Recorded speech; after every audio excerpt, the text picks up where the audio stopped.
Do I believe that people living with addicts and alcoholics get post-traumatic stress disorder? And immediately I said, absolutely, yes I do, and here's what that looks like, and here's why. And I thought I would sort of elaborate on that just a little bit more in this video. So we're going to talk all about that trauma, why your emotions are so out of control, why you're so angry and sad and hostile, and why you just feel like your emotions are like a tornado inside that you cannot even control sometimes. For those of you who are new here, I'm Amber Hollingsworth, Master Addiction Counselor, and you're watching Put the Shovel Down, the YouTube channel dedicated especially to help you understand the science and psychology of addiction so you can heal yourself, help a loved one, and get your life back on track. If that sounds like something you might need to do, consider subscribing, and I'll make sure you have all the tools and resources to make that happen. So living with an addict really is what's considered a betrayal trauma. What does that mean? It's being traumatized by a huge, giant betrayal in your life. And not just like a little one, like a big one, to the point that it's almost like you question yourself. And the best way to think of it, think about what it might feel like, if you don't know, hopefully you don't know, what it might feel like if you had a spouse and you found out they had been having an affair on you. And the whole thing is just turns your world upside down, because it's like, not only is that going on, just the whole act of it is horrible, but a lot of the trauma comes from, how is that going on the whole time and I didn't know? All the months or years or weeks that they've been making me feel like I was crazy and I knew something was up, and I would ask about these things and they would just be like, you're crazy, I don't know what you're talking about, and they make you feel crazy. All that gaslighting, you know, my videos on gaslighting, you've seen those? If you haven't, check them out, because that's definitely pertinent here. And it's just the lies, the deceit, the making you feel like you're crazy. That is as problematic as the act itself, because it really just keeps you constantly dysregulated. And what really happens is it activates the fight or flight part of your brain. And because it's been going on for so long, you might even be to the point where it's like you're always in that active fight or flight response, because your brain interprets that just like any other threat, like a physical threat, like you're being attacked by a bear, like a car was fixing to smash into you. And so it's got that back sort of primitive survival part of your brain activated, trying to keep you hyper vigilant, hyper alert, watching everything, trying to sort of look out for danger, because you're in that protection mode, that survival mode. And because of that, that's all ran by emotions. And when that part of your brain is activated, I mean really activated, then those emotions really override this front part of your brain, which is the thinking part of your brain. And that's why you feel like you can't control your emotions sometimes. That's why you feel so angry. I mean, you're angry, you're threatened, your whole life is threatened. If this is your husband and you found out that all this has been going on this long, or maybe you've known it but you can't stop it, and you've got kids and you may have to leave and the finances are all a mess, clearly you can see how traumatizing and scary and angry you are for them putting you in this place. Because now you're being backed into a corner where you either have to let go of your loved one, which is not what you want to do, because it's going to destroy your family, break your heart in a way that you may not ever get put back together. That's what it feels like. Or stay living with someone who's clearly deceitful, who's manipulating you, who makes you feel like you're crazy, who you can't trust. You turn your back on for 1 second and they're sneaking around, they're doing something. So you're angry because they've put you in this really bad position. They put you in a position, they ask you for money, and if you give it to them, you feel horrible and shameful and guilty, and you don't watch all Amber's videos, and you're like, oh, that's bad. You know, you've been going to Al-Anon, and you're like, oh, I shouldn't have done that, so you feel guilty for doing it. If you don't do it, then you feel scared. You feel scared, well, what are they going to do to go out there and get that money instead? You know, they may do something awful or horrible, and they may put themselves in more danger. Or if you don't give it to them, they're threatening you, and they're belligerent, and you're just exhausted, and you don't want to deal with it. You're angry, you're upset, you are being threatened, and it may be hard to identify that. You may not see it exactly the same as you might see another kind of physical threat, but it really is, because it's something that threatens your entire life that you have built. So it's really important to understand that and to take it very seriously. Now, here's the thing, and you guys know I talk about this all the time. I talk about how we always see family systems, and how if, as a counselor, I only ever saw the addicted person, which I usually do see the addicted person in our office. We have these 2 counselors who typically see the family members more often. We switch up sometimes, but we have Kim who sees the spouses a lot, and then we have Campbell who sees the parents a lot, and they're fantastic.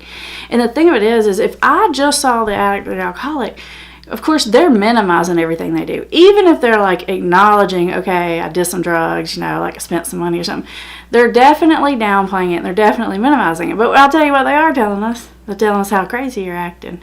And then if we see you or we interact with you, we're probably going to notice some of those things that they're saying about you, that your emotions are out of control, that you're compulsively checking, that you're nagging, that you're screaming, that you're yelling, that you're threatening. And so if you go to like a regular marriage counselor and you've got this problem going on, or you go to another kind of therapist, or your kid or your spouse or whoever is going to another therapist and they're telling all this, and then when they interact with you, it's almost like being validated, and they don't really understand this issue, they're not going to understand why you're acting that way. And I hate to tell you this, like this sounds really terrible, but if they don't really understand what's going on, they're probably thinking, well, dang, no wonder he drank, or no wonder she did this, or whatever it was, because it's like, oh, that family member, they are out of control. And so sometimes people will tell me in my office, like, man, my wife's crazy. I'm like, yeah, she probably is. Well, it's because you made her that way, And so it's important for you to see somebody who understands that, because before you can start working on all of these strategies, like all the strategies that Amber teaches you, I'm guilty of this. I'm just like, do this, do this, do this.